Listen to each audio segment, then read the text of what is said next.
And then he went to a very, very, very strict apostolic church. He actually came to church on probation from the law, and they put him in my room. I was class president. If you broke any rules, then he'd go back to jail, honestly. And so I used that as a pry bar. When I was 19 years old, I said, Mel, you better listen to me or I'm going to send you back to jail. You know, I used that, but anyhow. Mel was taught against Christmas trees, that they were heathen and they were worshiping nature and all this. And so one time, Brother John Jasanis and I, we were friends, we grew up together, and we had a little tree about this big on top of a desk in our dorm room, and we decorated it and lights, blinking lights.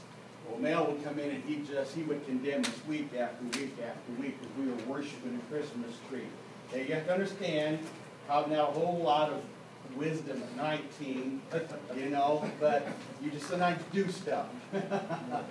So he came home one night at work. It was 12:30 at night. We had all the lights off, and the lights were blinking on the tree, and John and I were on our hands and knees, and we were saying, oh, hail Christmas tree, hail Christmas tree, you know, we belong to you, we'll live for you. And just kind of showed him how idiotic it was, you know.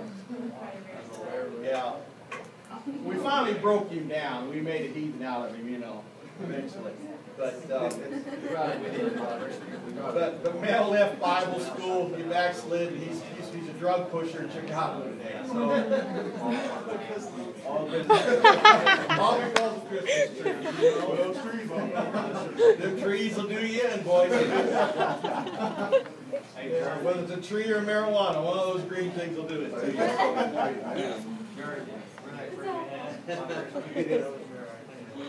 I'm just saying, but whatever you've been taught, your pastor's right. Listen to what he has to say. There's reasons for that. And a lot of it's where you've been raised at, the city or area and things. There's a lot that goes into what traditions that we enforce and those that we don't. But God has a plan for each of us. Bad things happen to our lives. Bad things happen. You might as well realize that. But good things are, God is still in control. He orders our chance. Ecclesiastes 9:11 says, time and chance happened to them all. Esther and all the Jews, Lord knows, they got kidnapped, they got taken to the country, and now this guy gets jealous, and there's 5 million of them, and he's going to wipe them all out.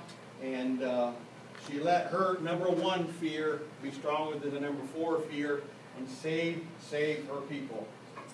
Bible says in Romans 8:28, God will work all things out for our good. Somehow, some way, He'll work it out for our good. Right? So be committed, stay committed, and God will bless you. All right, let's move on into 1 Samuel. So this Christmas season, if somebody puts up a tree and you don't believe in them, just let them have the traditions and don't tell them they're going to hell.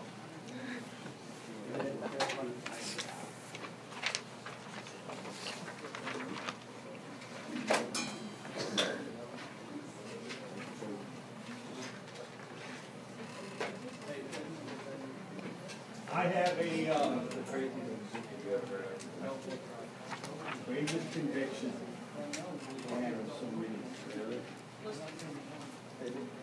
I know a guy used to preach against wearing red.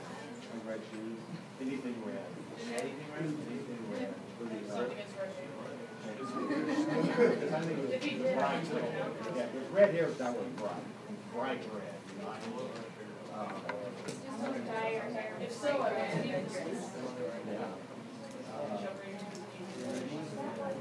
I have I know church right now that, and you girls will appreciate this one.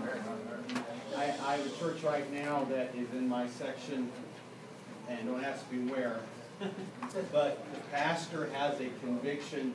He thinks it's a new revelation that his wife is a prophetess at UPC Church, and that when everybody leaves, I was preaching for him, okay?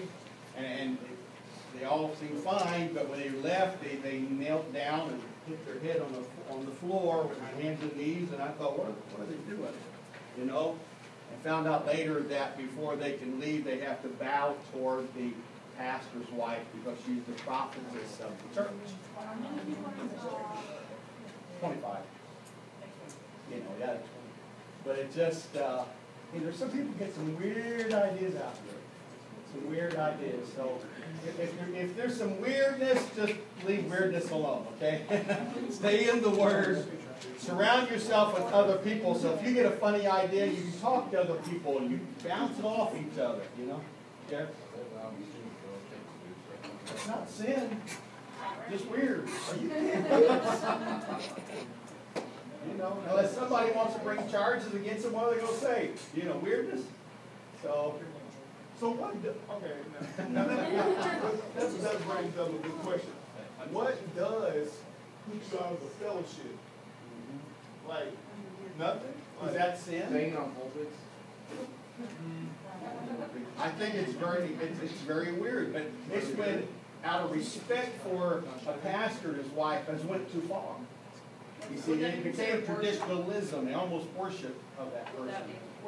So it has kind of went haywire. So they can continue the fellowship. Yeah. Kind of just the preaching false doctrine. Oh, they pay the money. No. Yeah, well, they pay their fee. I didn't even understand. You know, it's borderline. It's borderline. They preach everything just like we do, everything else. But just when they were leaving, I thought, what are these people doing, you know? So I found out they were bowing towards the pastor's wife. So what happened? So it's not. Did you do it? Did you look? Did I bow? Yeah. Oh, no. Crazy. Were you invited back? Do you want to go back? No. No, but I mean, we talked occasionally. I haven't brought it up yet. I will bring it up. And that's why you didn't go back. They were UPC for years, and actually by inviting me in was an effort for them to reconnect with us. And so on Precipice, they were wanting to reconnect. And so finally, they're reconnecting. But they see, when you become an island to yourself and you get funny ideas, we all do. So you need to have fellowship. You need to be involved with other people, because if you don't, then you get weird ideas, and then those weird ideas become doctrines. The Bible talks about the deeds of the Nicolaitans, but then pretty soon those deeds became doctrines of the Nicolaitans because they just made up their own rules. So you got to be so very careful. Very careful. Okay, did everybody get their 1 Samuel? Everybody enjoy Esther? Okay, good deal.